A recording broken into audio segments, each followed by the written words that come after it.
This is everything you've missed at the Riyadh Masters, and we got a lot to cover, so let's get into it. Day 1 of the playoffs has OG sent to the losers bracket after a quick 2-0 from Tundra, but we're not here to talk about that. We're here to talk about their elimination series against PSG Quest, and supports, you're gonna like this, so stay with me.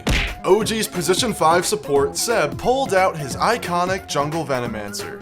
Now it goes without saying that this is a bold move. I mean, you're leaving the most important hero on your team in a 2 versus 1 lane, which is effectively the same thing as wrapping your homeboy in a bunch of juicy steaks, throwing him to the wolves, and gambling that they don't devour him. Now it's not like they did this without a purpose. We can see here that Seb got a mechanism roughly the same time as the enemy offlaner, which is truly amazing. But unfortunately, OG were not able to close the game out, which brought us to game 3.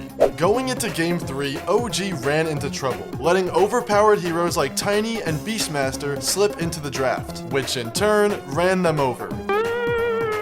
And Seb said he's taking a break from Dota to take care of his son. So who do you think is going to stand in for OG in the meantime? Not you, Misha. This leads us to our next topic, a hero that is the bane of a support player's existence, Tiny. The hero is one of the most contested here at the tournament, with every team picking him up. Teams are picking up Tiny's new facet, Crash Landing, a facet that grants Tiny's toss up to 40% bonus damage on the landing target, in addition to doing more damage to heroes that are in an AoE around the landing site, so it's pretty good. We can see a great example of this when Team Spirit took on LGD in the lower bracket. Although I'm sure that LGD were super locked in and focused before the match, they unfortunately forgot to ban the Tiny, and this hero alone put LGD on a leash and owned them.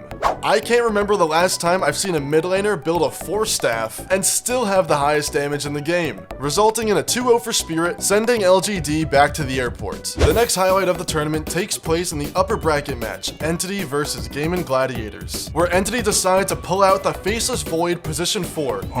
Now this got me hyped, because no one has picked this in the tournament so far, let alone in a playoff game. So let's see how Katomi did on Faceless Void.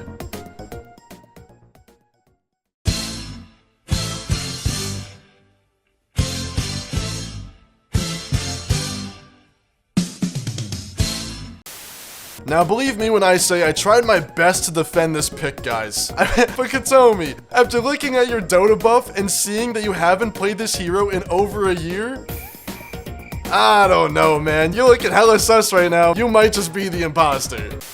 The next event that's gonna traumatize your pubs can be seen in Ace's Venomancer. Using Plague Carrier, a facet that allows you to put the Plague Words on top of yourself. And just look at this! This is the type of stuff that feels illegal to watch. And that was only wave 1, folks. He continues to do this for the first few minutes of the game. And Buddy didn't even buy a set of tangos. Although he did get Arcane Boots in a ridiculously fast time, being under 3 minutes.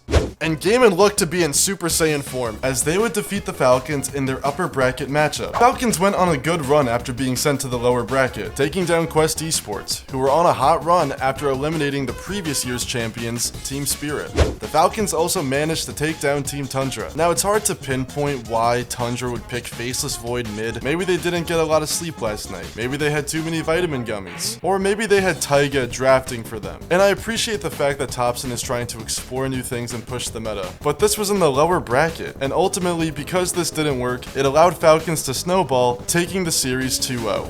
Unfortunately for Falcons though, their run would be cut short at 3rd place as Liquid try to break the curse and finally take a tournament. And remember that Team Liquid are playing for redemption here, as they're notorious for getting 2nd place whenever they're facing Gaming Gladiators. Game 1 of our grand finals begins with Liquid picking heroes they're comfortable with. 33 on a Tidehunter, Boxy's on his Morphling, and Mickey's on his classic Monkey King. And on the flip side, Gaming Gladiators pick up their famous Chen, Broodmother, and Beastmaster. So they want to end the game early. And for those who are unaware of how Gaming Gladiators like to play, this is their comfort zone. 5 out of their 7 games in this bracket have been won in under 35 minutes. And it wasn't long before Liquid started struggling in the early game, especially in the bottom lane. The Tidehunter pretty much had to be a spectator in his own lane. If he stepped up, he lost all of his mana due to the Chen, and if he tried to man up and fight, he would lose a lot of health due to the Broodmother and Broodmother's webs canceling out a lot of his regen.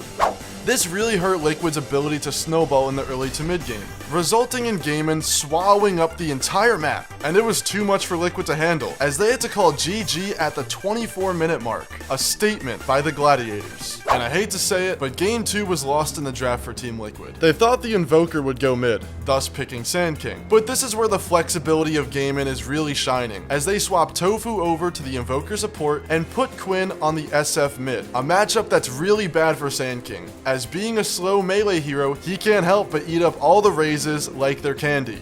And this hurt Liquid in great deals, as they weren't able to snowball in the early to mid game like they planned, allowing the Alchemist and Shadow Fiend to freely farm the jungle, hitting all their item timings and destroying the enemy in the fights, resulting in another Gaming Gladiators victory. But hats off to Liquid for getting the game to go longer than 35 minutes. Game 3 was a masterclass by Gaming Gladiators, truly showing us why they're the best team in the world. The team play within this team was amazing, playing together in all the little skirmishes that happened throughout the game. And shoutouts to Celery, letting it rip this game, shutting down any chance Liquid had of winning a team fight.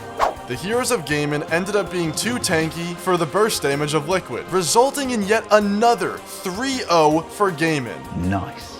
And to make matters worse for Liquid fans, the Gladiators decided to put Liquid's key in their trophy, solely because... To be honest, it's just kind of funny.